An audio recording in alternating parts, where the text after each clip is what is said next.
Hello, Mavs fans, friends. Welcome to Pod Maverick After Dark, not group therapy. Why is that called that in the title? That's because I did foreshadowing. Whatever. That's right. Nope. There we go. There's the correct one. I'm Kirk Henderson, joined as always by Josh Bowe. We're right in the thick of the regular season doldrums. This time, the Dallas Mavericks played another nationally televised game. This one on NBC/Peacock against the Boston Celtics. Somehow another home game. Yep. I think this is the last one for not the last one for a while, but I think it's going to turn around. So they've played 29 games at home, and that would be, and then they've played 50 total games. So yeah. They have one more home game on Thursday, and then it is hilarious how many road games they play. Just so many after Thursday from now to the end of March. Which, I mean, for our sake, a 7:00 start time. Like, this is when the Mavericks game should start. Mark Cuban has given me repeated explanations as to why the Mavericks start at 7:30, and I get the DFW area of it all. But a 7:00 start time is a normal central time zone start time with really like a 7:15 tip. So we're here talking to you at 9:45. I feel a little better. It's like we're just to the age now where after 10 o'clock, I slowly start to turn into a pumpkin, even though I'll stay up till 2 a.m. So this one is they got in, they got out. It was actually a relatively quick game. At spots, there was like a late challenge by Joe Mazzulla where somebody should have threw him directly into a fan. How dare you? The Mavericks played basketball. Cooper Flagg is good, and the rest of the Mavericks are not so good. John, right, that's it. We'll see you tomorrow. What was Cooper Flagg's box score? Because I was kind of having a weird night at home, and I looked up, and I know he had a ton of points in the fourth. But what was his deal tonight? 36, 9, and 6. His third straight 30-point game. I think that's the most consecutive 30-point games now for a teenager in the history of the NBA. Can I stop you? You and I are particularly annoyed at the connotation of teenager. Yeah, I know. It's just stupid. I don't know why it sounds stupid to me. Go ahead. Sorry. No, and it's funny, try not to bring up Luka, but it's becoming that Luka thing. Remember in Luka's first 2 years, it felt like every other game it was like, and Luka is the first guy to do this since, Joe McPlummer in 1948 in the Wheat Bowl or something. And it's like, right. Oh, and Cooper is now starting to do that, which is just ridiculous. Like, just forget why it happened. Just the Mavericks having probably two of the best young generational talents of the last 10, 20, since this LeBron, century. Since LeBron, maybe. Yeah. It's just it's nutty. Cooper was great. He was on an island, like literally just on an island. He made a lot of this might be his best passing game of the season. I thought he did a great job distributing the ball. The Mavericks could make shots because they have a team of non-shooters besides Clay. Then Max Christie and those two guys aren't making shots. Max Christie had one. Max Christie had one. It was from the right wing, and he missed it wide left to the point to where I thought he was going to stick his hand in the air and be like, "Is there a breeze?" Like, because he had some just atrocious misses, which were very funny. The next step for Max is definitely movement shooting. I feel like spot up, stand still. He's lights out. That movement stuff when he's not even necessarily like needing to make pull up threes, just coming off screens. I feel like it looks off when he shoots. When he doesn't have his feet set from a standstill position. But that's okay, because again, he's relatively young. That's something for him to work on, movement shooting. But yeah, he's been in a rough spot. I mean, if him and Clay aren't making shots, then you're the Mavericks. It's almost impossible for them to win. They got lucky that this was as close as it was because the Celtics couldn't make their threes. The Celtics only were 33%. If the Celtics make 37% of their threes, which is like, I don't have it in front of me, but I'm assuming that's probably near their season average. So not even a hot night. If the Celtics were just average from three, this is like a 25-point loss. It felt more competitive than it should have been because the Mavericks just play hard and then the Celtics were missing shots, but the math was too much. The Celtics still made 4 more threes than the Mavericks. So 12-point advantage at the 3-point line and a 10-point win. That's kind of it. And then the other part of it is the Celtics were missing threes, but they were scoring like whatever they wanted to do in the paint. I think they had 58 points in the paint. I don't have it up right now, but they shot awesome in the paint. And some of that is the Mavericks were trying to run them off the line. So the Celtics were shooting a little bit closer to the basket more than they normally do, because they don't normally take a lot of shots at the rim, but it was very clear that the Mavericks were trying to run them off the line, but there was just nothing there. They were kind of selling out so much. They were just giving up easy pick and roll lobs, easy drop passes. I mean, just easy drives. And then the second part of it is they went to a zone in the second half. And that actually slowed down the Celtics from three, because it stopped the paint torching, and the Celtics were just kind of taking kind of lazy little movement threes, which was different than the drive and kick threes that they were getting in the first three quarters. So that was something. That's probably the best thing you could say about the Mavericks defense tonight. And then Cooper Flagg was good. And yeah, I mean, that was the game to me. Yeah. I mean, Najee Marshall's been ass ever since he was allowed to rest a game, which there's just some real, like, this is kind of funny, because he's been a good player, but 2 games in a row he's really looked off. You know, missing his floater. And we've seen this happen at times. Sometimes guys' shots just leave them. I will say that it's if you were frustrated by the Mavericks defense on Jaylen Brown, I get it, but also the way the Celtics are designed, it's 5-out offense with if they have a good isolation scorer, and as much as I think what Brown is doing is much more difficult to defend in some respects than what Tatum did to the Mavericks several years ago in the finals, because Tatum is 2 to 3 inches taller and plays a very different kind of game than Brown. And Brown was doing kind of like a tall Kyrie Irving impression with the isolation moves and the dribble stuff. He was freezing defenders. He had a little he had these kind of midi step backs that were just quite something to behold. He's so strong. Yes. He's so strong. You can't knock him off base to try to challenge him. I mean, I can't. How many times did he, spin move, hesitation dribble, gets in the lane, then he did the pull, the kind of pull up, put your ass backward, control the flow, and the Mavericks are trying to bump him off that spot, and he just put up like a really nice soft floater or layup. He was money. I mean, they couldn't. There's not much anybody can do. I mean, he's a fringe MVP candidate for he's been incredible. Fact that he's been incredible, and it's been very interesting to watch the evolution of his game throughout his entire career, and the strength. He didn't have a left hand for a long time. He really did not have a left hand, and now he does. And that sort of skill development when you're past 24, 25 is pretty impressive to me. Just enjoyed insofar as like when you're watching the Mavericks get cooked, at least if you're frustrated at the Mavericks defense, I just thought it was better offense, Yeah. And this was just a game. I mean, it was just on principle. This is the way these teams play. The Mavericks were basically playing one arm time behind their back. Like the Celtics are the best. I think they're the best. They're close.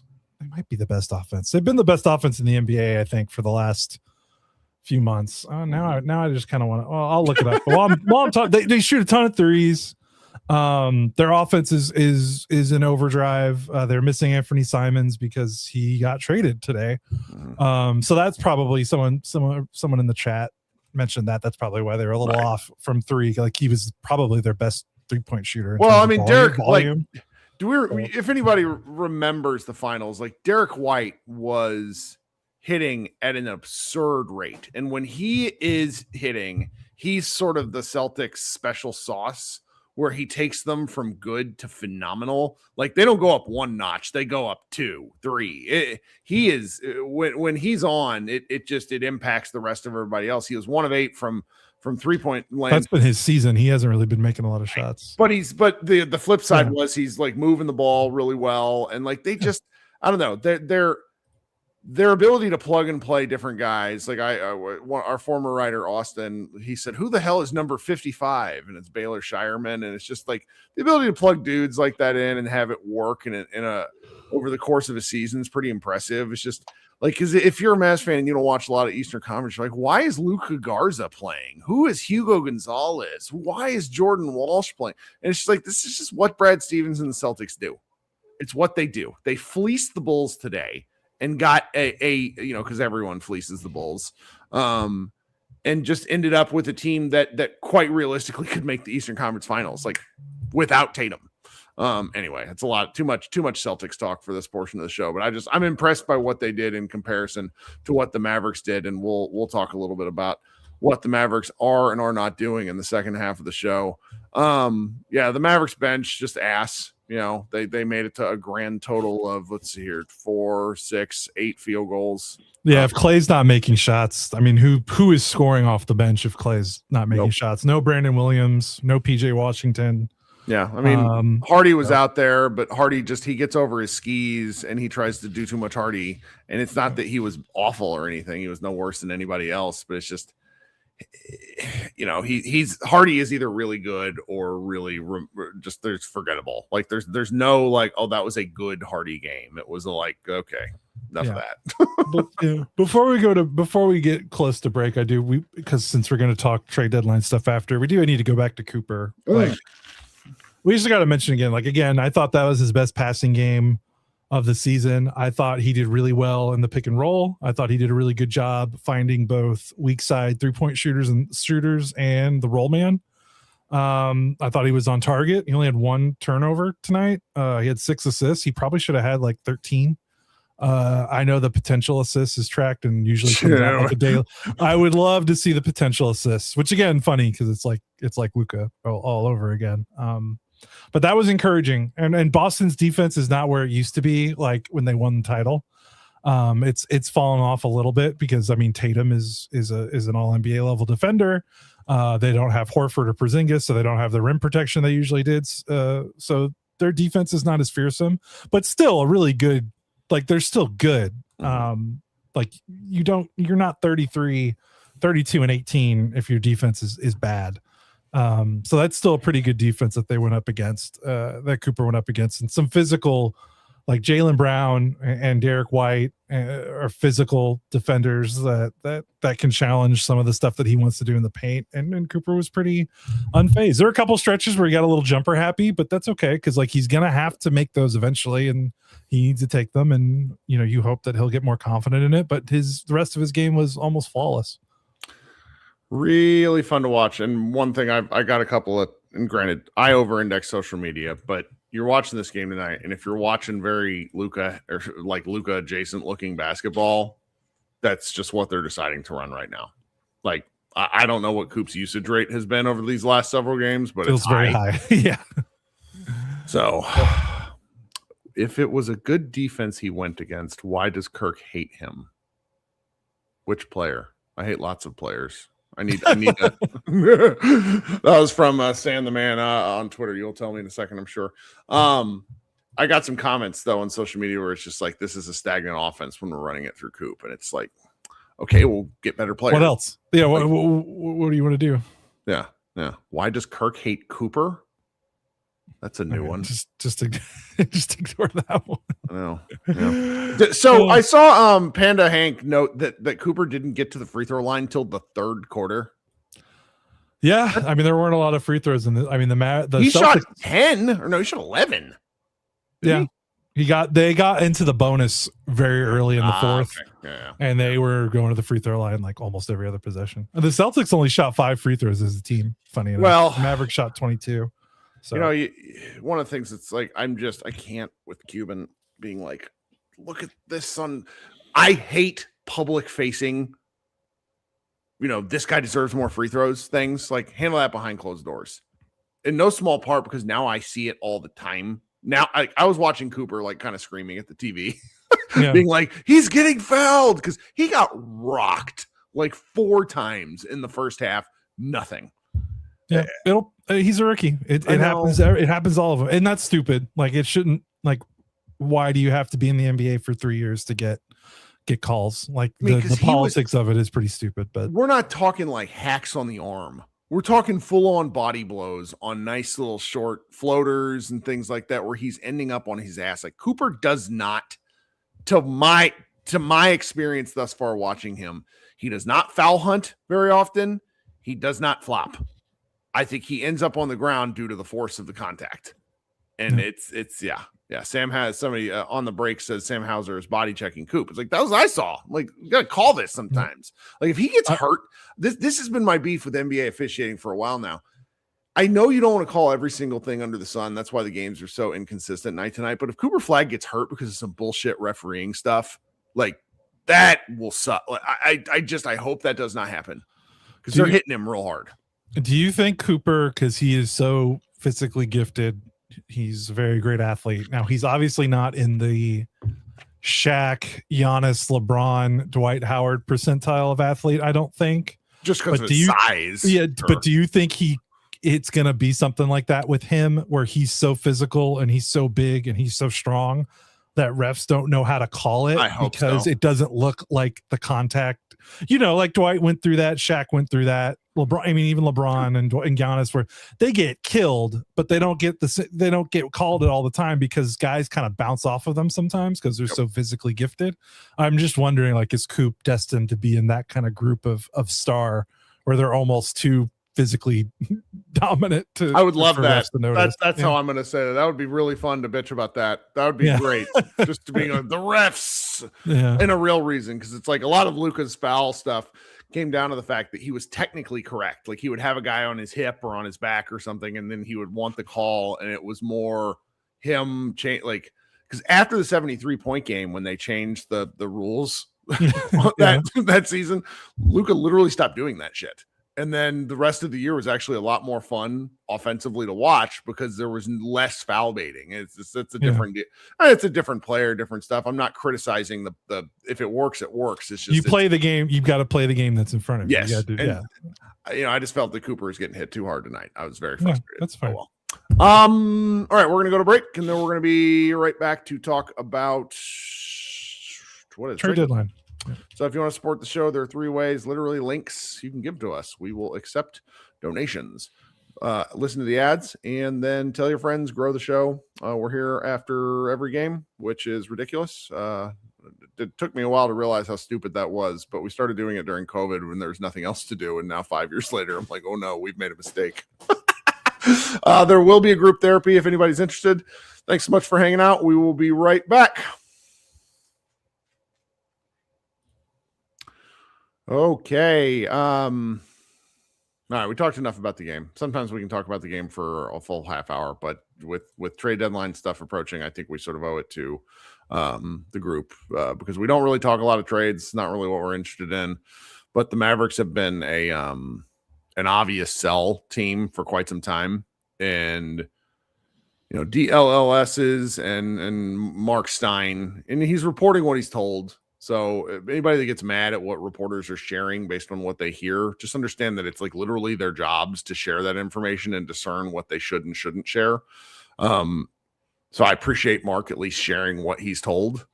That said, the Mavericks have a $200 to $220 million salary right now, which is $1 gazillion over the cap. And they're very close to being over the second apron.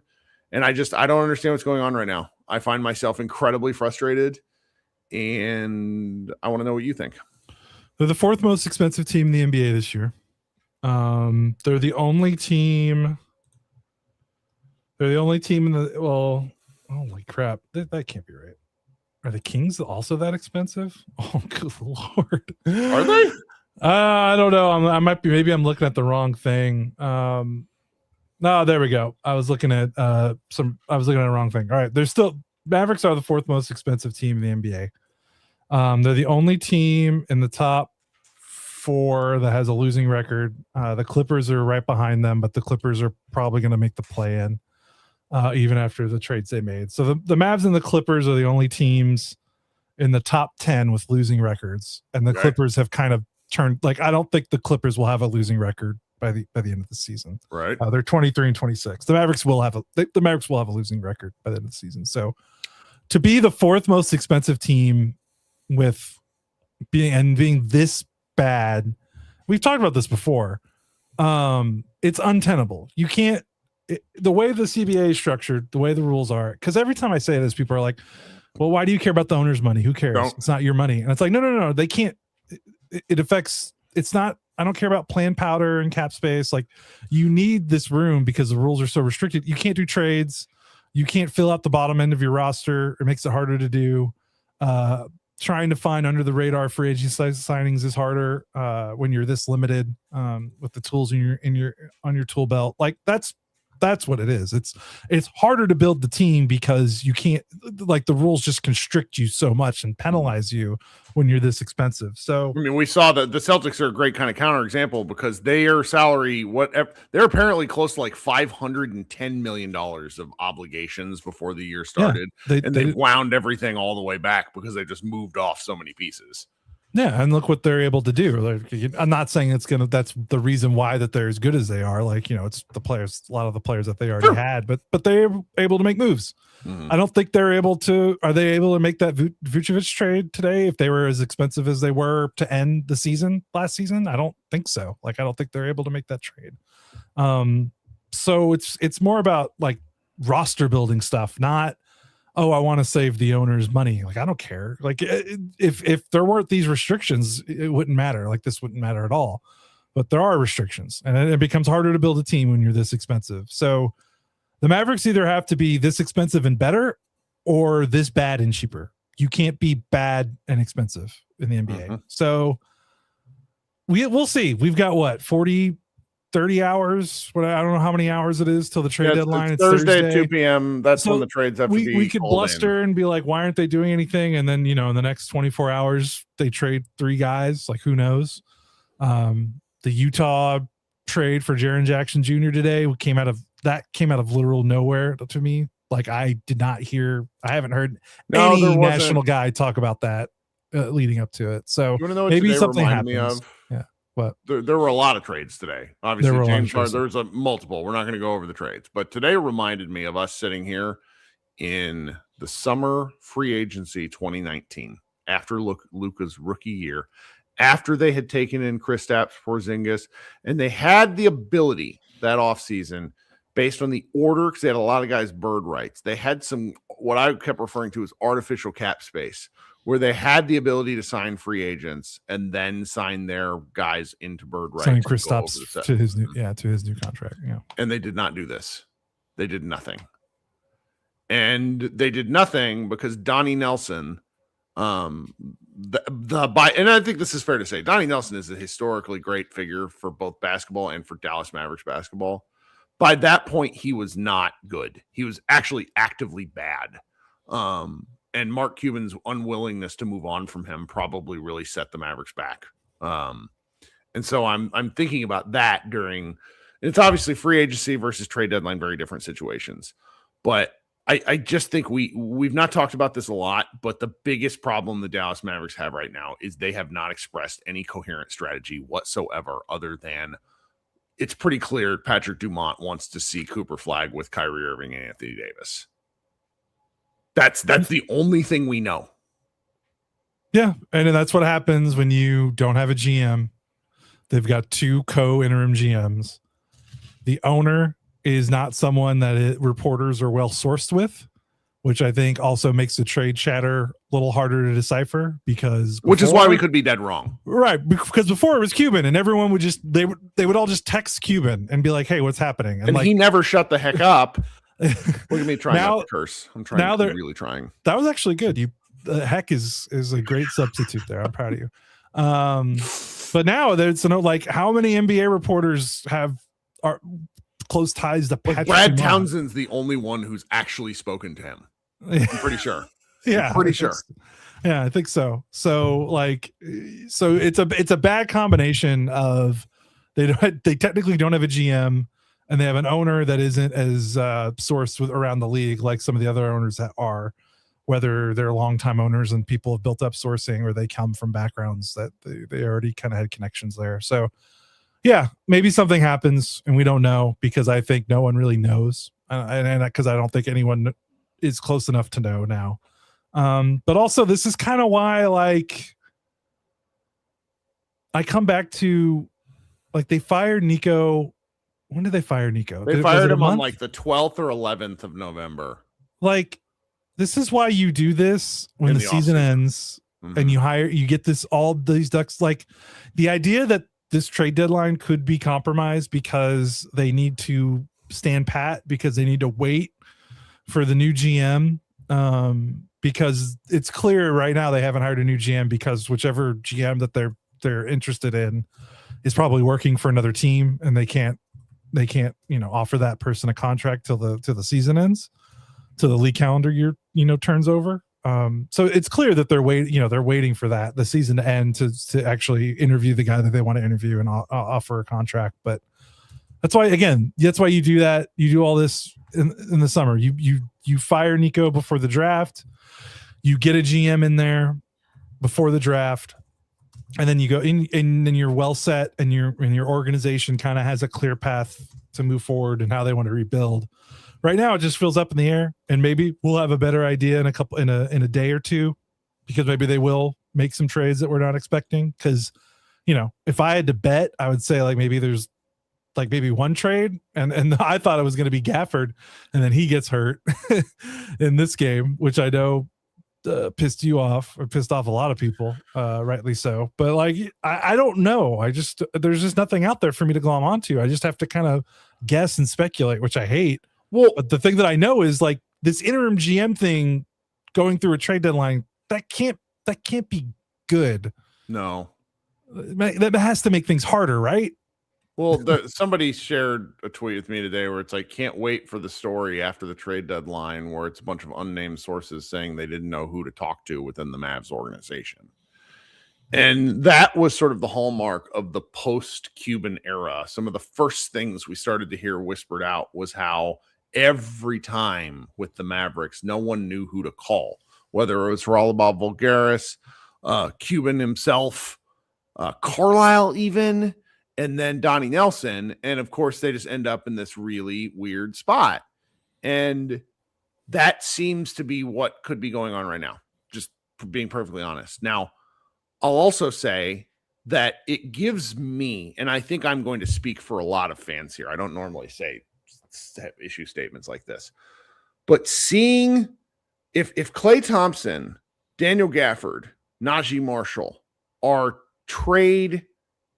guys who are going to play or who are on the trade block, why on earth are they playing tonight? Of course, you could look at me and say, well, why are they playing any of these nights? They have to play some games. Okay. Why this one, though? Why this one? The trade deadline. It's the last game before the trade deadline. We already saw Anthony Davis go down because he's made of paper mache, and they should have moved him before, yada, yada, yada. Shout out to Brian Windhorst for that amazing 5-second spot about how the Cavs made a call about him, whatever. But we're just sort of in this point where you see Gafford crumple to the ground again because he's just not really built to play more than 50 games of professional basketball either. I think we've sort of learned that about him. And I just start openly questioning what everyone is doing here. I am not a professional basketball analyst or a health expert or any of this stuff, but there comes a point in time in so many sports fandoms where you're looking at this going, well, I could do a better job because I just would do the obvious thing. And the Mavericks for such a long time have had this institutional arrogance. It does not matter who is in charge, whether it was Cuban, whether it's Dumont, doesn't matter. The coach, the GM, it does not matter. They've had this institutional arrogance that they know what's best because they think that Luka Doncic and Cooper Flagg are something they did. Drives me fucking crazy. Luka, I just said I wouldn't curse, and here I am. Luka overcame a lot of the Mavericks nonsense to get them into the finals at the expense of a lot of assets that the team had to go to fix earlier mistakes. They don't have any things to mess up now, and they're still messing up. I don't understand this. For everyone that's oh, it's not that big a deal. When we're looking at Cooper year 4 and the Mavericks don't have anything, and he's, it's okay. You cover the first, 8 years of a guy. You can really hold him down. We had these same conversations about Luka, and no one seems to remember them. And now Luka's not a Maverick. I hate seeing history repeated. Stop making the same fucking mistakes, Dallas Mavericks. It's not that hard. It really isn't. Yeah. It makes you question, like, how active are they in discussions right now if Gafford and, like, if these guys are playing tonight? Like, if those conversations are serious, wouldn't those guys be like, if something was about to happen, then this is, of course, this is me just speaking out my ass. But you would think if something was about to get over the finish line, you would not play these guys in the last game before the deadline. So the fact that they played, it's either, are they just incompetent, like just playing these guys that they're about to trade and potentially ruining a trade if something like what happened to Gafford, like imagine if Gafford wasn't able to get back on the floor. And I almost wonder, did they get him back on the floor just to be like, hey, he's fine. Now, let's talk a deal. How about that late first? Or the other side of it is they're playing because the trade talks aren't that serious and there isn't something close to the finish line. So why does it matter if they play? Because if they get hurt, because there's nothing close. So either one is bad. So I'll choose to just wait and see. Like, I could just look really silly in 24 hours. Maybe they trade like I three would guys. prefer that. That's that's always my take, is like, I would rather be mad at them and then be proven wrong. And unfortunately, over the course of time with this franchise, they've largely proven my skepticism correct. And they've made a deal at 7 or 8 straight deadlines. So I just don't have it in me to truly think they won't do anything, but it doesn't seem very promising right now. And it's just so wild to me based off of what you mentioned earlier about the finances. Like, it's not a like, I expect them to go get talent, but it's like, I get the feeling that most fans don't understand how hamstrung the team is. Like, they owe $30 million in luxury tax payments already. That skyrockets to $90 million, what they would owe at the end of the 2026-27 season if they do nothing. And the problem is, and you've said this, but it's worth saying again, if they do nothing, their ability to do other things becomes almost impossible.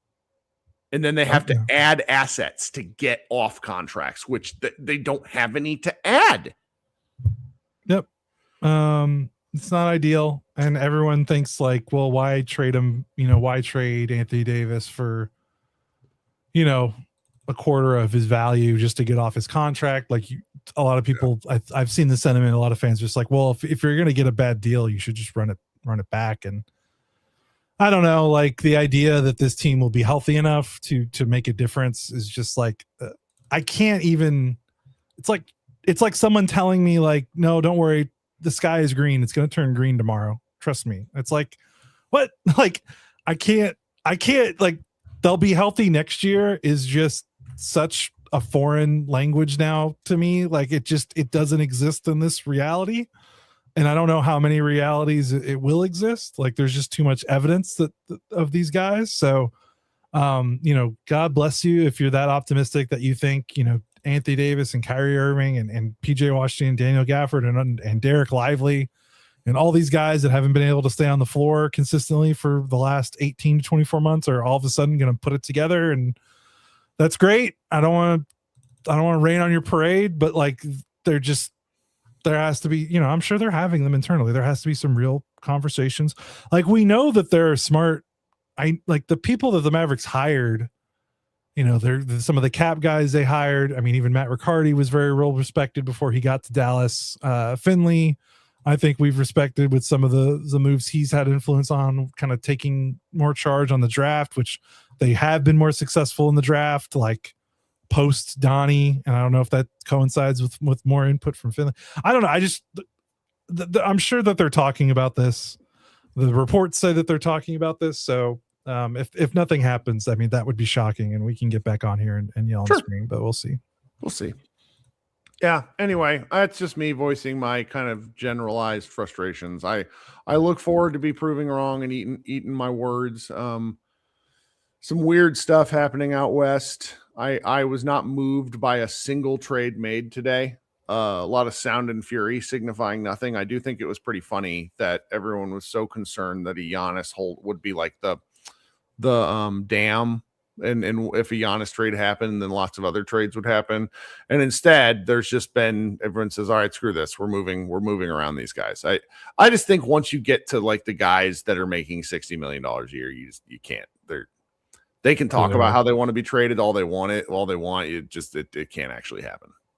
Yeah, it's really hard. Yeah, it's really hard.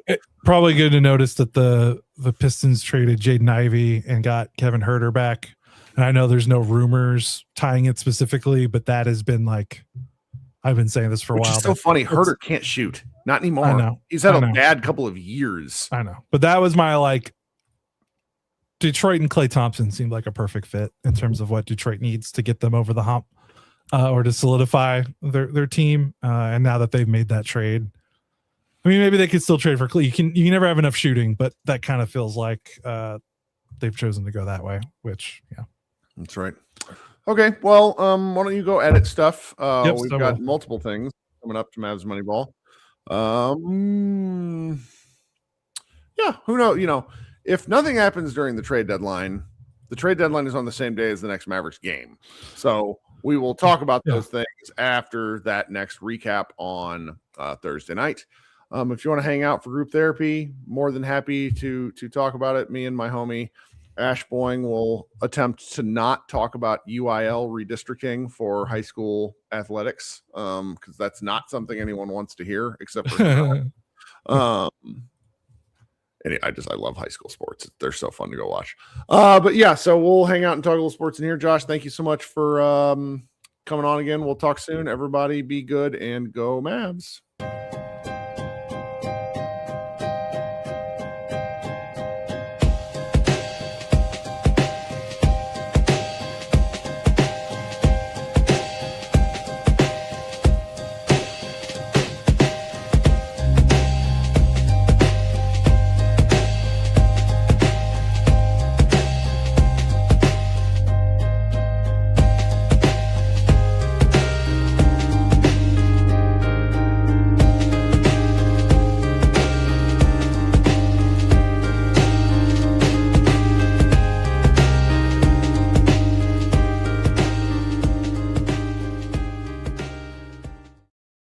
Hello, my fellow nerds. Welcome to Pod Mavericks Group Therapy. I'm Kirk Henderson. You are joining me live. This is our after party. After the first podcast, we do a second one. So if you want to talk a little basketball, I am here to talk basketball with you. Or in the case of me and Mavs Moneyball contributor Sudar Shan, we're just going to talk about the Godzilla trailer for several minutes. Hope everyone is excited for that. Patrick's coming up first. Patrick, what's up tonight, buddy? You're always so good at being first in here. It's killing me.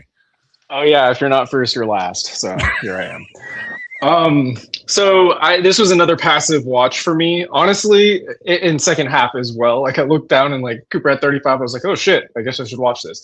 So I don't really have a lot to say about this game in particular. Sure. Again, but I'll come at you with actual notes. I have a little dry erase board now, so now I can take real good notes and not flip between. Yeah. All right. So here are some of my thoughts. Let's see which order. So Gafford got hurt, but you said he came back. Mm-hmm. Okay. Yep. So we'll see how real that is. Yes. Extremely stupid to play him if he's going to be traded. I was convinced he was going to be traded, so I hope that still happens. But cool, whatever. We can move on from that. As a fan, and I urge other fans, don't sweat our position in Tankathon. I think we're locked into that 7 to 9 range, just looking at how horrendous the teams are below that. And there's a bit of our road record is real bad. Like I would not put anything past this Mavericks team. Our road record, and they have 8 or 9 more road games than they do home games the rest of the way. It's very difficult to say what. I tend to agree with you just based on the way things are going, but I just think it's pretty. It could get a little shocking to us. I think at best we'll stay on pace, negative pace, I guess, with the teams in that 1 to 5 range, but they already have that lead or negative lead, so I don't think we're catching up. Sure. And I haven't started diving deep into draft stuff, but people seem pretty confident you'll be able to find a game changer or like a good cornerstone piece 1 through 10. I think so there's I'm not concerned. optionality there. I think that's right. Like there's many. One of the things that our draft staff is concerned about is guys that are the guards actually rising up the ranks, because I think we're all kind of in agreement that if you got Flagg, the next thing you need is a more ball. You know, it's like, as much as I've enjoyed watching Luka Light from Cooper, that's not how the Mavericks should play with Cooper. Cooper should be a play finisher and a defensive monster. He shouldn't have to score 36 points. He should be part of a team that scores a bunch of points. So I think there are lots of table setters in this upcoming draft that are also really capable scorers. I saw a really funny graphic today that like said, I'm sure it was like an AI thing, but it like it was like, which lineup is most like the Dallas Mavericks lineup? Which lineup in history is most like the Dallas Mavericks lineup? And it used us, like, if healthy, and it was like 2005 76ers. So it was like AI was still there. AI's Kyrie, Iguodala's Cooper Flagg, Klay Thompson is Kyle Korver. I don't remember the rest, but I thought that was really funny. Yeah. Okay. Yeah. So, okay. Lottery, Gafford injury. Do you think Cooper missed the All-Star game because he's a rookie, or because he's in the West, or neither? The West. I mean, you go look at the Eastern Conference All-Stars and it's just kind of sad. But I'm okay with Cooper not making it. The Mavericks are too far back. I mean, the Lakers shouldn't have 2 picks, but LeBron exists. So what are you going to do? It's just, you run out of space at a certain point. Yeah, that's kind of been the story of my entire NBA life, is the East being vastly worse than the West. The whole time, basically since 1998. Yeah. So, and we'll, yeah, because that's when Dirk came into the league, obviously. So I don't think this trade deadline is going to feature a trade, even if Giannis is moved, is going to change the fate of whoever wins the title this year. I think the last time in my memory that a trade like that did tip the balance, and I don't think it was super obvious at the time, was the Rasheed Wallace one day that he played for the Hawks. Oh, yeah. I think he played a game for them. I know that's a very coveted collectible item, is a Hawks Rasheed Wallace jersey. Yeah. Now, if healthy, AD could be that for someone, but that's not happening. And so I think we're kind of in a. I know that the OKC Thunder were like big front runners early on, but I kind of think we're in an NFL playoff situation with the NBA playoffs, where it really could be any like top 4 seed in either conference if they just get hot at the right time. And health, honestly, health is probably just going to be the determining factor, as I feel like it has been for the last 10 years in the NBA. Sure. And then for the old school Maverick segment, I come from a soccer family, or football, I guess. They are Barcelona people. I don't care, but my favorite basketball player came from Real Madrid, so there you go. So I asked my dad, name a Mavericks player, and I had no idea what he was going to come up with. He said Cherokee Parks, a name I remember because it's a weird name. And so I looked him up. This dude was drafted 12th, and we kept him for like a season and a half or 2 seasons. So tell me anything you know about Cherokee Parks. I guess he just sucked right away. Why did we draft him? Why did we move him? Who was in charge of drafting during this time? Was it Don Nelson, or was he still with the Warriors then? Who the hell is this guy? I may have to bring Ash Boying up on stage early to answer this, because I kind of became a Mavericks fan in Dirk's second year. So even I wasn't really around enough for this, but it is so funny where it's like, wait, can you imagine an NBA team trading a top 15 pick in their second season nowadays? Like, that just sounds wild. And yet here we are. Ash Boying, can I bring you up and let you lecture us? Yeah, I'll pop off. Oh, what? You can have more than one person? Well, that was my last thing. So I have like 19 people up here. It's fine. I just don't do it, and I can't manage you crazy people. All right, I'll hear out the parks discourse, and then I'll pop off. Okay. All right. Can you guys hear me? Yeah, you sound good. Yes. Okay. Cherokee Parks was supposed to be the next Christian Laettner. Which he played for Duke. He was supposed to be the next Christian Laettner. He came to Dallas. He really wasn't that good. And so they just pretty much got rid of him. So we're good at drafting white folks. Well, he was in the Uwe Blop, Bill Wennington draft Sure. era. Okay. So, he it just we weren't really good at drafting then because they had Randy White that kind of busted out. Who was supposed to be the next Karl Malone. Hey, we drafted the Jays, the 3 Jays during that era. Well, that's true, but those were kind of no-brainers. You had the second pick, and actually Jim Jackson Jr. almost didn't play for the Mavericks. He held out He held such his a first long full time. season. Yeah. Well, yeah. I forgot what I was going to say about Cherokee Parks, but That's okay. yeah. Oh, yeah. But I wanted to say, and then I'll pop off. I got to look up that draft and see who we passed on to draft that guy. Y'all have a good night. You too, buddy. All right, you can go ahead and stay on up here, Mr. Ashbourne. Okay. What's going on? Well, the first thing I got to tell you is enjoy all those trips to Plano and Richardson because I am excited because that's closer to my house. That means I Is can it go see really? a lot more games. Okay, well, I did not know that, but Like, cause I live in like Garland Richardson, so it's like it actually makes going and seeing because I'm in that nexus between Plano and Allen, so like I just have a great corridor to go see high school sports. okay, so also Coppell, your alma mater, they're going to win their district almost every year because that district is Not good. not the best football district in the world. So, What'd you think of tonight? okay, so here's what I thought of tonight. I thought that we've got one guy that can score, and everybody else just kind of watches him and hopes that he can score enough to keep us in the game, and that's kind of how I feel. Whereas Boston's got at least a couple of guys that can score. I mean, Richard was able to put the ball in the basket a little bit, and I guess when Simons is there, he's able to put the ball in the basket a little bit too. But he obviously was unavailable tonight because of the trade. It seems to me that there's a lot of standing around saying, "Wow, look what Cooper can do." And while that's fun for me, it doesn't win basketball. Oh, I've been talking to 2 dudes on Twitter during this whole thing where we're basically playing like Luka is on the team. And I think it's a good learning experience. But if we as a collective basketball culture think heliocentric basketball is extraordinarily difficult to make work, why on earth is this what we're doing? And the answer is quite clear. Kid is institutionally tanking. And so I don't know what to do with that. Do you know what I mean? Because I think it's probably the correct move because he did this with Giannis. This is one thing he did do with Giannis. I think a lot of his Giannis praise is overhyped bullshit, but it's like just giving Giannis the ball and getting out of the way had some value. But at the same time, by like season 4 of that happening, it's like, okay, well, the Bucks are still at 50, they're still at 500 winning percentage. So it's like, what do we do? Anyway.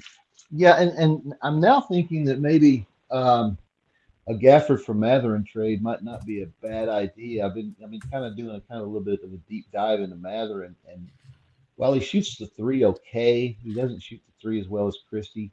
He gets to the line so much for a guy that does what he does, and if you can't shoot the 3, if you can get to the free throw line, those are 3 points, really. I mean, yeah, because I was looking at Cooper's line at halftime, and he had like 16 points on 14 shots. Not a real great efficiency number, okay? But then he had like 10 free throws in the second half, and all of a sudden you look at his line, and it's like, okay, he's got 36 points on 24 shots, which is a pretty good efficiency number. So, it's if you're not going to shoot the 3, you better get to the line. And so that was kind of a tale of 2 different types of. Well, he should have gotten to the line. Like, this is a game where Flagg could have had 20 free throws. It was stupid. They just weren't calling fouls in the first half. They don't call fouls. They don't call fouls for Cooper at all. No. Okay. Drives me crazy. He's getting the rookie whistle, and that's all well and good. And it makes me wonder. That shot against the Rockets a couple of games ago. I thought that at the end of the game I thought Thompson probably fouled him. I think that he gets that whistle next year, okay, because he's not going to be a rookie next year. But he didn't get the whistle, the other night because he's a rookie, and that's just being a rookie. You got to pay your dues. I understand that, okay. Oh, and by the way, I forgot to mention on that Rockets game, did you see that play? I guess it's not a play. Did you see that athletic feat that Musa Cisse did in the Rockets game? Oh yes, Josh Where he was so excited. He's like, where he's he now my new blocked favorite that player. shot. Yes, where he blocked that shot and then did the ninja flip up. I mean, in a second. He's an enormous man. He that was really nuts. That was crazy to me. I mean, that just kind of shows what kind of an athlete that guy is. But I mean, if you can harness that, more power to you. But I remembered I wanted to talk to you about that, and I forgot to mention it. However, Yep. I just think that the more I think about it, the more I think you're right. Is that they are just institutionally tanking. The other thing that I think is the reason that they're not making a trade. Dumont got called stupid, okay, for the trade last year, okay, and so now we've got kind of paralysis by analysis because Dumont does not want to look stupid again, okay, so he's I'm not gonna make any trades because I don't want to be called a basketball idiot. When all along people are calling him a basketball idiot because he won't make a trade. Right. Because I don't think that he has accepted yet that it is a sunk cost. And that there's no winning and where you might move on. Like you get these folks on social media who think I hate Anthony Davis, and that's not really accurate. I mean, I kind of do, but it's more of what he represents. And until you move on from Anthony Davis, and until you just sort of start fresh, this just lingers. I mean, something like this is always going to linger. It's in every sports conversation that comes up from now until for the rest of my life. It really will. I think it stops you win a championship, but that's the only thing that stops it. If it happens within Luka's tenure in the league, I think that might be true. Yeah. I don't know, but it's just tough. It's so stupid because this team. One of the things that I just can't get past is like one of the things the Mavericks fail to understand with Luka and with Cooper is that they did the hard part. They lucked into generational talent. Oh, yes. And once you do that, you've got like your margin for it. You would think that once you do that, your margin for error increases. Not so. Decreases. So the Mavericks got to figure some stuff out now. Well, it's also a moral imperative that when you do get that generational talent, Yep. you do what you have to do to get that guy over the finish line. I mean, if you look at it, I mean, almost every team that LeBron's ever been on, they kind of destroyed their future with trades because, hey, what do we need to do to get him over the finish line? Okay, we've got this once, and I'm willing to trade a championship for 3 or 4 years of ugliness, while we rebuild. I mean, I think everybody would do that. So it's kind of a moral imperative that you just do what you need to do to get that team over the finish line, which. As much as we hate Nico, he kind of understood that a little bit his first year here when he made the trade for PJ and he made the trade for Gafford, and everybody was like, "Oh, you're giving away these pick swaps, and what happens if you're bad?" And my response to that was, "Well, as long as Luka's on the team, you're never going to be drafting outside the 20s." Yeah. So it's not that big of a deal. Okay. Yep. Now we're not outside the 20s anymore. I mean, we're not going to draft, in the 20s anymore. And now that 2028 pick swap looks like genius from Sam Presti when it was really idiocy. However, you do what you have to do to get those generational guys to the finals, because then those generational guys can take you all the way, more often than not, can take you all the way home. Yep.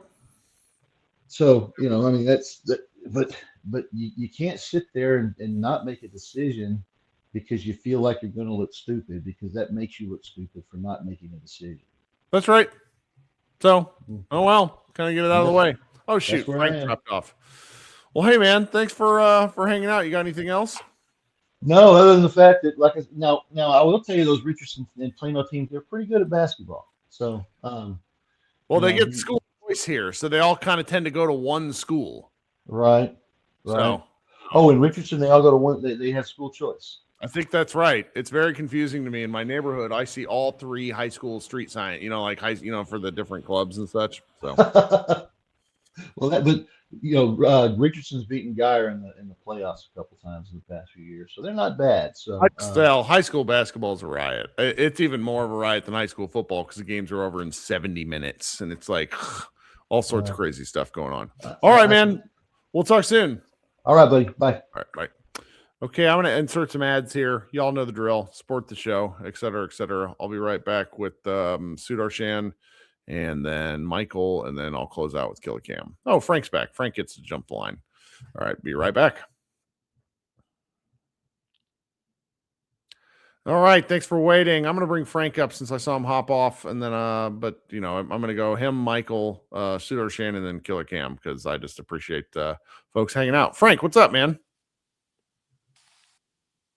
What's going on, man? Can you hear me? I can. What you thinking tonight? Man, just getting sucked back into this team.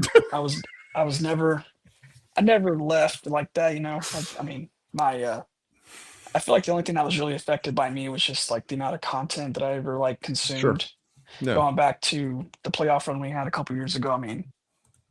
I'm staying up till 2 a.m. needing to consume everything. It's just so, it's just appointment TV, and that's what this dude is, man. Flagg, he's just appointment TV. I don't find myself caring at all about the results. I'm all about losing right now for the sake of preserving top 10 pick. But yeah, man, it's just nice to, and that wasn't something that it just dawned on me. I was like watching tonight, just like, damn, this kid he's giving me that same. Once the Mavericks traded away Barnes and DeAndre, and they really gave Luka the reins. Yep. Which kind of feels like it's happening now, but it's happening obviously due to injury instead of just right hitting him. And it makes me wonder, say AD comes back and say Kyrie talks the organization into letting him play, say, the last 10 games of the year just to get some blood flowing to the legs and not having to sit out, 20 calendar months. I wonder if they still play through him. Maybe his, obviously his usage is probably almost twice as high as it's been ever, yeah, on average since AD's been out. But it would just be nice to see what that looks like, what he looks like, Hopefully he's not going back just to being like a passenger and kind of just standing around and watching. Because right now as a rookie, he the game still probably is moving kind of fast for him. And when he's allowed just to have the ball move instinctually, it takes a lot of that thought process out. He ain't got to sit there and he doesn't have to stand and watch 2 superstars play and try to overly process what he should do when he gets the ball, blah, blah, blah. But anyways, fun to watch, man. I'm just super excited. He's bringing me back. Well, good. I'm glad to have you back. Glad to hear you're still listening now and again. I don't blame anybody for taking a break. Yeah. I sort of judge Mavs fans' interests based off of my mother. I had a tweet about this the other night just because it made me laugh. But she called me and she goes, "Do you know that Cooper Flagg's 19?" And I was like, "Yeah, man." I was like, "Yes, I do." My mom she doesn't understand any of this. She's like, "What? Did you watch the game last time?" And her name is literally Karen, which doesn't help in the annoying old white lady comments from just yes, Karen. Beautiful irony. I do. Anyway. Yeah. Also, it was good to hear you on the KOC show. That was good. That was good dialogue, man. He seems good. I'm glad people like that. Kevin and I are old friends, but sometimes we struggle to talk on actual shows because it's a little more produced. Wait, man, that guy's got a decent national platform, and it's cool to see you, and he's had Slightly on. He seems to be, not, he seems pretty even kill. So he also likes basketball, which is kind of a shocking thing to say, where it's what do you mean a basketball person likes basketball? So a lot of people get really burnt out on this shit after a while. So it's fun to have him on. But yeah, man, thanks so much for listening. I appreciate that. Yeah, man. I'll let you go on that note, man. Have a good night. All right, talk to you. Bye. Yeah. All right, coming up next is Michael. How you doing, Michael? Hey, Kirk, can you hear me? I can. You sound good. What's going on? Yeah. So speaking of taking a break, it's been a long time since I called in, but Yeah, I just had a couple of things I wanted to bounce off of you. So actually, so I'm not sure whether you've spoken about this either on the pod or with others who jumped on, but the whole. Did you get a chance to take a look at like some of Kidd's quotes before the game and also after the game? Tonight, no. What did he do? There was one about like Najee. You were talking about the trade deadline. He was asked about the trade deadline, and he was like, "Yeah, we heard that Najee loved being a Mav, but he could get traded." And then it was just like, I don't think there's any other coach that would just kind of just say that. Then he also have, I think, post game, he was asked about Gafford, and he was like, yeah, so it was good to see him come back from the game, and because usually he doesn't come back, so it was good to see him come back for once. And I'm just like, I'm just having a hard time just understanding like how he has like this reputation as a player's coach, because he just seems like such a dick all the time, and like I don't know, I just don't understand it. I got into an argument with the voice of the Mavs, Chuck Cooperstein, who. And I want to make this clear. I love the fact that Coop actually engages with people in an honest manner. He will respond to tweets. He is a good dude. But yeah, he's very active. Like I think he even responded to me once, and it was like during halftime or something. He really will, man. He's a good dude. But he was like full-fledged defensive kid the other day, and he's like, "Haven't you ever had a bad moment?" And I'm like, man, we followed Kidd. Kidd has been a part of my life since I was 12 years old. Like, we know who this guy is. He is a brilliant, borderline sociopath who is very good at the things he chooses to be good at. Unfortunately, I get the direct feeling that he is the shadow GM in this entire operation. All of it. And that just doesn't feel good to me because I don't think he can do that job. That's why. Well, okay. So about the whole, that's actually kind of what I wanted to talk about mainly, is just like the whole idea of Kidd as GM. I'm not sure if you talked about like, I think like Tim McMahon, he had that like really squirrely answer on Locked On. He was like, that's a great idea. And I'm like, okay. Like he was like paused for like 10 seconds right before that. And I was just like, okay, he's saying a lot in what he's not saying. That's right. And then like, I don't know. And like we all know his history with like what he did with like the Nets and the Bucks, and it's just, I don't know. I think a lot of people don't. It's funny you say that, Michael, because a lot of people don't, because a lot of that stuff happened over 10 years ago. And yeah, that's true. There's just reporting out there where if you were a casual fan before Luka was drafted, I don't judge that because sometimes it takes someone to bring you in.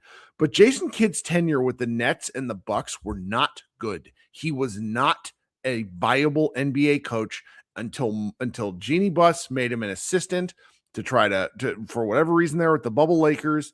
And then he became the Mavericks head coach because Mark Cuban doesn't know how to do anything other than rehire people he's hired before. There's a lot of palace intrigue with his teams. Every time. Yeah. And I mean, a very, very small part of me is kind of fascinated with how that would actually look if he did like become one of those like old like player coach or GM coaches like in the old like pop or like when like Tibbs I think was that for a while like 10 years ago, and then it fell out of vogue because it's like pretty much impossible to do both responsibilities at once. But like we do know that he can sniff out if a player is just like not cut out for like winning, like D'Lo, Christian Wood, and so part of me just kind of thinks, okay, well maybe he can kind of translate that to like a GM context, and then like, you know, I don't know. And then tied in with that is just the whole, you know, we don't know what his responsibility was in the Luka trade. Like, and it's like, if he becomes GM, there's absolutely no way that Luka would even like, maybe it's like a 1% chance that he would come back in 2028. If Kidd is there, there's like no chance at all. Yep. And it's like, I do have that. It's like, I don't know whether he was just like, the evidence behind him being responsible is that Luka pretty much treats him like he doesn't exist. I think responsible is probably strong. This is what I was actually arguing with Coop about, where I'm just like, at a certain point, I have to trust Luka Doncic's instincts. Right. Like he blames everyone. He blames Nico and Kidd and Dumont. And so it's like, at a certain point, you just have to go, like, I trust that guy. Coop always is telling me, oh, you got to understand that Kidd had nothing to do with this. And it's like, I watch Kidd's dealings. I mean, a wonderfully named in the chat, Psycho Paul 70 or Paul Psycho 78 says that, Brooklyn was nuts. And that's basically correct. And so was the Bucks were less nuts only because no one gives a shit about the Bucks. But if you read the Giannis book by Miran Fader, she shares all this stuff about how Kidd was treating the players. Oh yeah, like Larry Sanders or something. Like he nearly ruined Larry Sanders' career or something. No, he nearly killed. Like Larry Sanders was like borderline suicidal. Like it was bad. And it's really unfortunate. And like Sanders has since kind of talked around it because he'll pop in the media from time to time. It's like, I understand Kidd's going to be the coach. I understand I can't get him fired. I have no interest in that sort of like terminology and that sort of behavior from me. It's not what I want to talk about in terms of covering basketball. But like to act like these things didn't happen, that's where I get so annoyed with the way where it's just like Kidd knows exactly what he's doing. That whole thing the other night was an instance of him flexing his ability to control the narrative when he wants to, which quite genius, if I'm being honest. But it was just so weird to me. He's during summer league, I don't know if I've actually said this on a podcast. There was a scrum of Mavs people, and I was like the tallest one, and I never go to these things. So it's like I was around, and like all these people around me, both sides. Kid comes over to talk to us. He shakes every person's hand but mine. Wow. That shit was intentional. Okay. Wow. It's fine. Like, fuck it. I'm an asshole. I don't care. I don't need to shake his hand. I don't want to be friends with these people. But it's just like this guy knows what he's doing is my overarching point. And lots of people seem to want to be like, well, you can't judge someone you can't judge intentions. You don't know intentions. And I'm like, I know actions. I know people. And we also can just see around the league how there's like we don't have this kind of like aura or drama around like all these other coaches who kind of act in anywhere near this kind of way. And I mean, like before, I think it was what like in that Lakers rematch like a week ago or so. Like, I mean, through this entire time, I was willing to give Kidd the benefit of the doubt. Like, okay, maybe Luka is kind of giving the cold shoulder because maybe Kidd was complaining to Nico about his conditioning, about Luka's conditioning, and then maybe that kind of helped convince Nico to go through with it. And Luka felt Kidd didn't defend him enough. So that's kind of like a middle ground where like I could see, okay, maybe Kidd, because to me, you can say that Kidd is like a genius. He's like, he knows all about basketball. He knows what the fuck he's doing. But then, sorry, they're not sure if you're good, man. Yeah. Keep cooking. So, he knows what the fuck he's doing. But then if you supported the trade, then that tells me you don't know what the fuck you're doing. Right. So it's like, so to me, it's like I was trying to give him the benefit of the doubt by saying, okay, maybe he's just like, maybe he just didn't know what he was doing and complaining to Nico. And Nico kind of took that as like a tacit approval to go through with it. But I don't know. I'm kind of coming off of that position more and more now, just because, I mean, before the Lakers game, I saw Luka, he's like really friendly with Cuban still, like, which in Cuban, you can argue is like just as responsible for the trade, if anything, like even if in an indirect way. He even shook hands with Matt Riccardi, which is like, he was like in the front office with Nico. He was like second or third in command.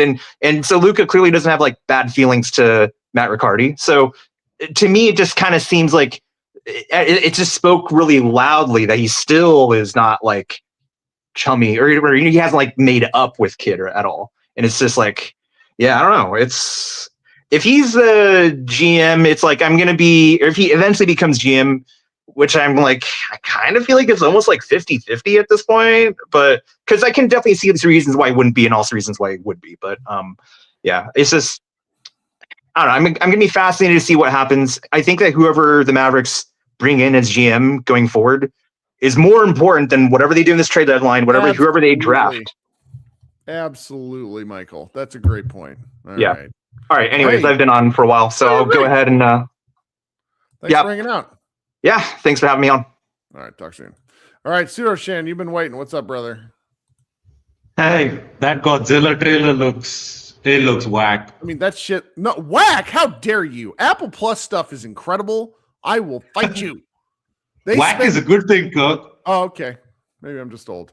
The stuff that's on Apple Plus looks like Apple. Like, this is where money laundering goes, is through Apple Plus. Holy cow. The CGI in that trailer looked better than the movies I've seen in the last several years. It's like they took they said fuck all that shit from the first season, all the character development. And we're just gonna make Godzilla X Kong the New Empire into a TV show. Well, and it's aided by the fact that Anna Sawai, who was on Shogun, is just one of the most fantastic. She's not only is she an excellent actress, she's also just one of the most beautiful people in existence. And they like have all those shots of her like at the front of her face, just like freaking out. It's like, yes. Yeah, and I think she has one of those extremely expressive faces, but not like cartoon-like. I don't know. It's just like you look at all the scenes and you go like, oh. Mm-hmm. Well, what'd you think tonight, man? What do you think about the Mavericks as a whole? I mean, first of all, I should apologize. I haven't really been coming on. I haven't been writing anything, or I haven't been really sort of contributing on. That's why we have 30 people at Mavs Moneyball, so people can fade in and out of existence. Yeah, like my real life work has been kicking my ass, so I've been sort of avoiding basketball for large parts. But yeah, I mean, I think the main thing which you and Josh hit on the pod is it's really weird following a team that looks rudderless. Like if it was Memphis or something like that, and they're hard tanking now, right? So now you're just rooting for a direction. Here we have an owner who's a bit of a bitch because he doesn't want to get fleeced again. We have Littlefinger as our shadow GM. We have two GMs who I don't know what the hell they're doing. We have Cuban who's opening his trap and just being Cuban. So it's a mess. I mean, Cooper Flagg in his post-game quote said that they don't bring up the trade deadline, or the trade deadline and people being traded hasn't come up in the locker room. Buddy, did you see your teammates play out there? Half of them looked like they knew they were in trade rumors and they did not want to be there. I mean, in middle of like pre-trade deadline and then pre-All-Star break is often some of the worst basketball, because the guys are all uncertain, and also the ones that aren't All-Stars want to go on vacation. And so you start to see some real drag ass basketball that goes on. But I get it. Nah, it's I don't know. I mean, I got all the anger out, I think, in the summer and over last season. Now I guess I've reached a point of zen. I get it. We're in the fun part right now, honestly. Like the flag expectations are what should be guiding many fandoms. Everything else is kind of annoying. I went off at the end of the last podcast because I'm frustrated.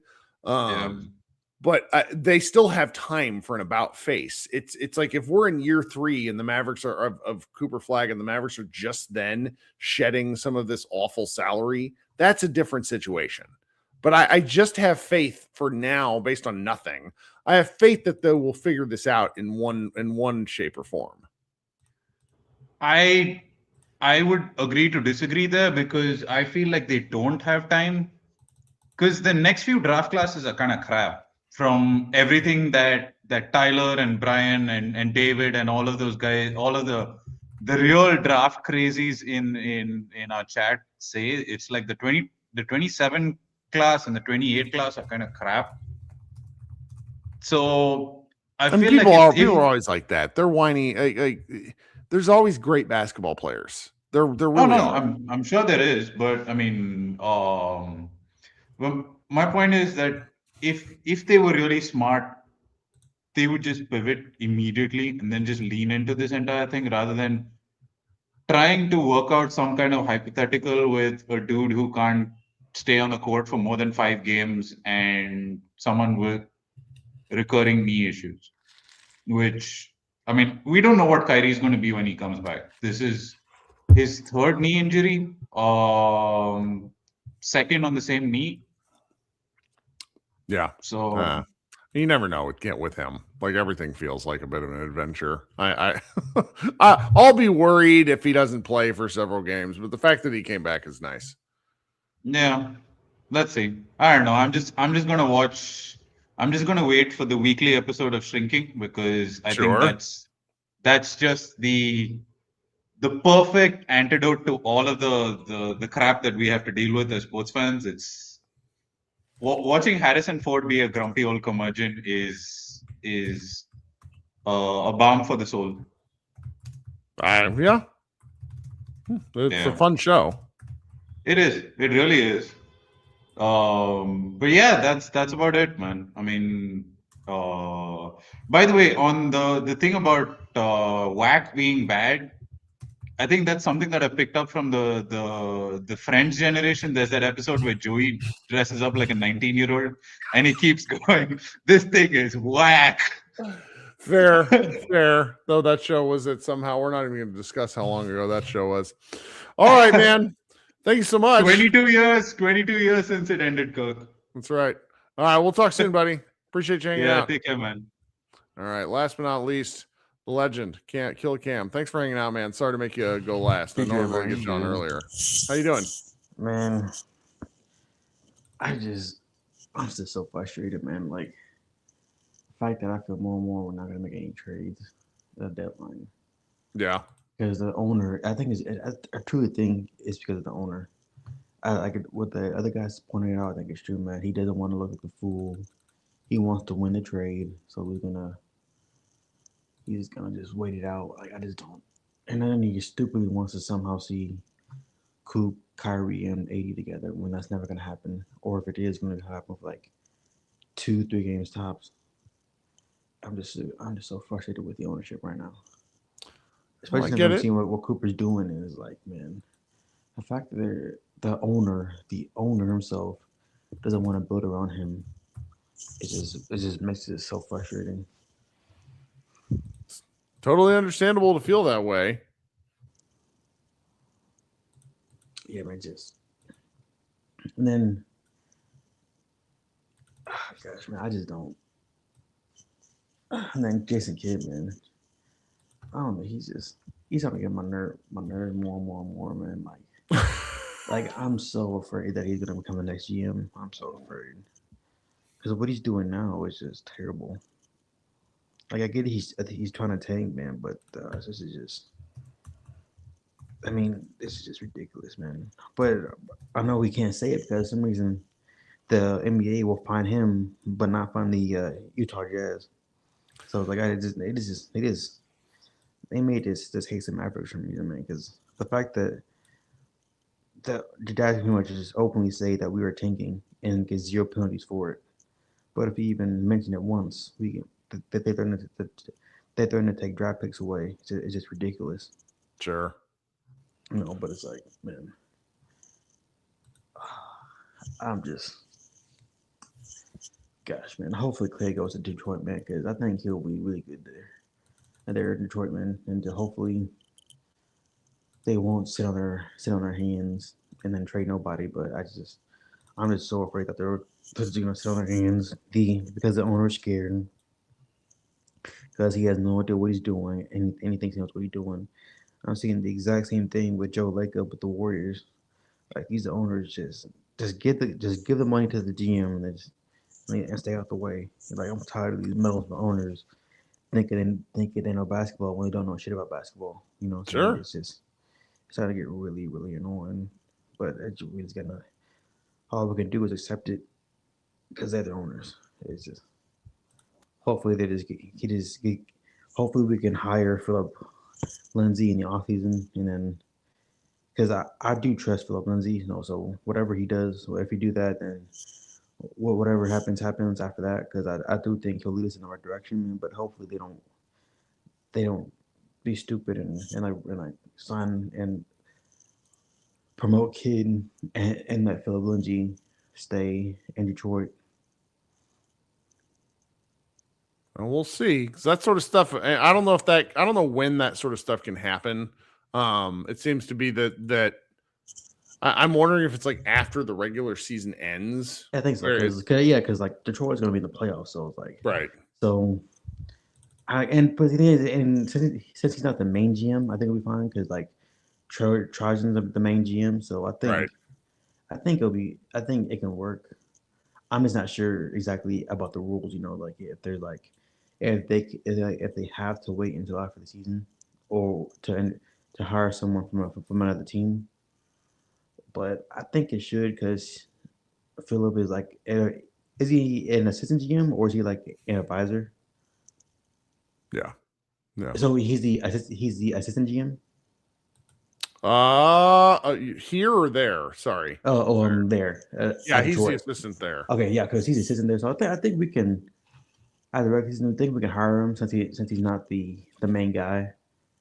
You know, like I think Detroit we found with that as long as he's not a distraction. You know, if he's not a distraction, I think they'll let him leave. You know, just hopefully do that and not be stupid and like let Jason Kidd trick them into being the GM / coach. Well, I get all that. It's going to be a fun rest of the way. Well, thanks for waiting. You got anything else tonight? No, I'll kind of just these past few games, man. Losing sucks. Great coup hoop, yeah, it's great coup hoop, man. But everything else is just tragic and annoying. Yes, like from like pregame, postgame, just outside of coop, it's just all just one big poop show, and I'm just getting really annoyed by it because it's so easily just like be professional. That's what I'm saying. Be professional, but they're just so right. Yeah, just a bunch of stuff. Yeah, just a bunch of stuff. All right, brother. We'll talk soon. Okay. Yes, sir. Thank you. All right. MJ, you popped in here late. What's up, brother? Hey, man, I'm so glad that you're staying up doing this. It's really. I'm falling asleep. What do you got for me? Well, I'll wake you up. Do you think? I mean, the Mavericks, they look like they're a competitive team, but do you think they're intentionally tanking or intentionally trying to lose every game? I think that they are institutionally understand that it would be best if they lose games. And so I think Kidd understands that assignment to a degree. The only player that he's really not playing is essentially D'Angelo Russell, who keeps getting DNPs, but everybody else gets a shot. I mean, they didn't have Brandon Williams tonight. He's hurt, you know, and you look at the rest of the roster, and because they don't really have good guards, I mean, Ryan Nembhard should have sort of shown his limits at this current stage of his career. Oh God, yeah. They're just they're not capable of winning a lot of games. That's not to say that they won't, but that's where we fall. Is it makes it easy enough for them to lose games, but they still play hard. But it seems like they have a fairly decent team. I mean, would you say their roster is better than like the Wizards or Utah or some of these other teams that are not playing as well? And that's probably why they're going to finish like in terms of like the bottom 10, they'll probably finish 7th, 8th, 9th. I mean, they have two overarching problems. The first is their lack of shooting, and then their second is their lack of playmaking from anyone. Like Flagg is the primary playmaker, and that's just not his skill set to be the primary guy, at least for right now. Right. I think we need to get rid of AD in any way, shape, or form. What do you think? I mean, yes, but I don't think they can because he's such a sunk cost. Yeah, I mean anything. I mean, they were even talking on the Locked On Mavs a trade with the Hawks to get Porzingis and a couple other people and a number one pick. And I would do that as bad as Porzingis was with us, just to get him out of here. Sure. I mean, it just. Yeah, you're right, though. I don't know if that's going to be done or not. But people are thinking Gafford. Do you think Gafford's going to be gone before the deadline? He got hurt tonight, so if they managed to trade him, that would be something kind of incredible, to be honest. I just don't know what they're doing. I tell you, and I saw that thing from Jake Fisher about the Lakers and LeBron partying. And when I heard that, I was so hoping that, everybody knows it's a foregone conclusion. He's not going to be there after the season. I mean, but does he have to bring down that fucking team? I swear, if he were traded or somehow just disappeared or sent home, I think the Lakers would do so much better without his negative energy and his lack of defense and his drama and all the bullshit that he fucking brings. I mean, he just completely brings down. I mean, nobody cares about him.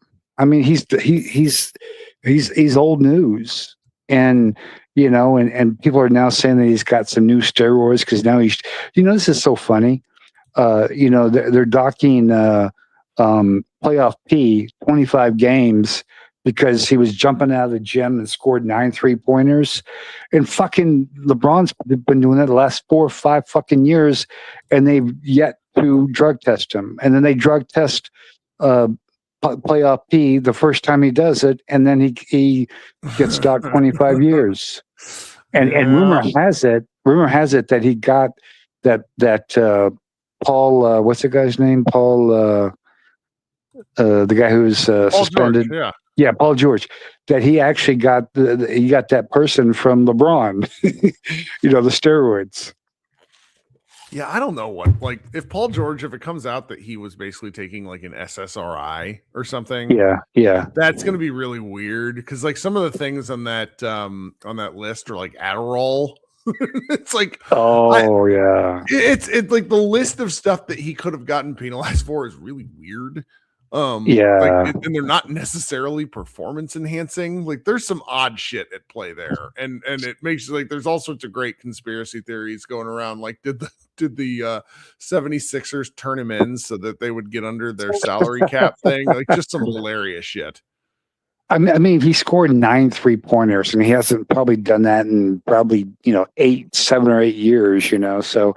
This one great game he has, he gets tested and busted. The last thing, people say, I look at people, I look at their actions, like an investigator. When he looks at somebody, a suspect, he looks to see, okay, what does this guy normally do? And on, let's say, the day that some crime occurred, he says, okay, what did this guy do on the day that crime occurred? So he looks at a pattern. He looks at if he does anything different. And when Jason Kidd blew up in that press conference post game, it made me wonder, okay, he's never done this. He's never stuck up for any of the players, pre-conference, post-conference, during the game at any moment. So why the fuck did he now start cussing on a tirade and trying to defend himself? And you know what people were saying? That he was basically trying to distract or trying to thwart, but what was happening, because that was up and coming the year that was anniversary. That was me largely throwing that out into the universe. I don't think anybody else did that other than me, but that's still my opinion, where I'm just like, yes, I completely agree. That's genius. I think that's exactly because he's conniving, he's calculating, and he does shit for a reason. And that's what he did. So people would talk about him instead of talking about, what happened 1 year ago. And more people, believe it or not, are thinking that he had a lot to do. He had more to do than what people think about him getting Luka out. Also, the fact that Luka, to this day, does not even fucking acknowledge his presence. He doesn't look at him. He doesn't even acknowledge him. He acknowledges and he intentionally does and he does it so Kid knows. He does he looks at everybody, he shakes everybody's hand, but Kidd, he doesn't even look his way. He completely so Sure. Luke, and if Luka knows, I mean, Luka's not stupid. He's got people. Those people know that Jason Kidd had a large part of him being gone. I really believe that. And Nico was the fall guy. But answer this though. How did Nico, I mean, Jason Kidd is around Luka more than Nico is. Jason Kidd's a coach. He's around him every day. He sees his habits. He sees how he practices. He sees, obviously, if he's in shape or not.